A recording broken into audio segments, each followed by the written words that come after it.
dananya itu sudah masuk industri, namanya industri kecil menengah. Kalau nanti di bawah 1 miliar investasinya seperti itu.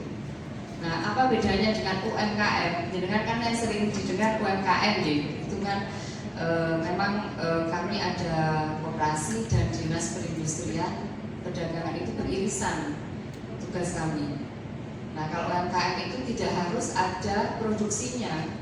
Jadi misalkan mereka jualan aja seperti pulaan di pasar kemudian dijual di toko di rumah, itu masuk UMKM. Ya, aku paham ya. Fasilitasi butuhnya apa? Nah seperti itu. Insya Allah seperti itu. Nah ini dasar kami tentang industri Undang-Undang Nomor 3 Tahun 2014 tentang perindustrian. Next. Nah ini industri kecil dan menengah Bu. Ini perbedaannya. Jadi industri kecil itu tenaga kerjanya di bawah 19, investasinya sampai dengan 1 miliar. Nah itu kalau di permenperin kami seperti itu punya. Terus kemudian industri kecil menengah itu perusahaan Bu, termasuk PT-PT itu yang ada di Moro, NIB, NIB ya Moro. Nah itu termasuk industri menengah dan besar. Nah di situ kalau industri menengah tenaga kerjanya sampai 19 dengan investasi sampai 1 miliar sampai dengan 15 miliar.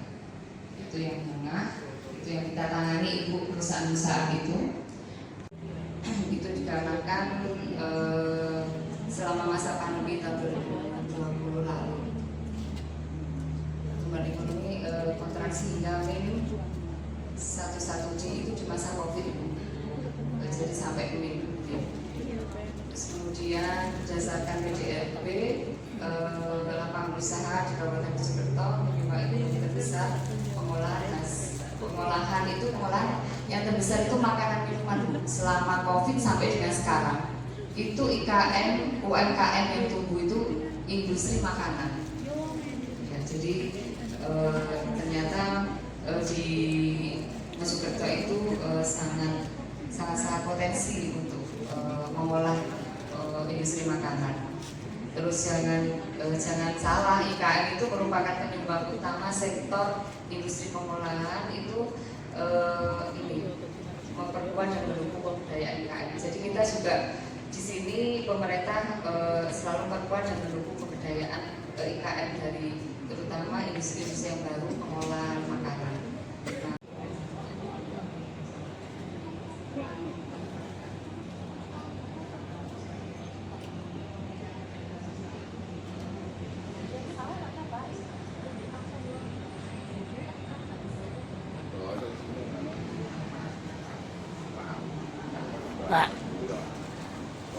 Usaha nah itu kan pasti itu nanti ditanya seperti itu.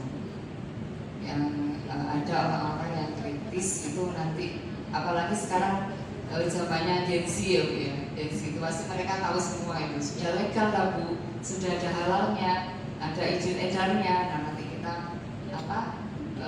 akan bahas lebih lanjut lagi gitu. Nah ini saya teruskan dulu. Yang ketiga, ketidaktahuan akan manfaat dari adanya legalitas usaha. Manfaatnya itu gak ngerti. Ya, NIB kok apa sih manfaatnya? Kok aku ngene wis mlaku. Nah, biasanya kan orang seperti itu. Nah, itu tadi legalitas itu salah satunya penjenengan selain artinya sudah daftar ke pemerintah sudah tahu kalau penjenengan penduduk Indonesia ini loh yang ada di Mojokerto ini loh. Ini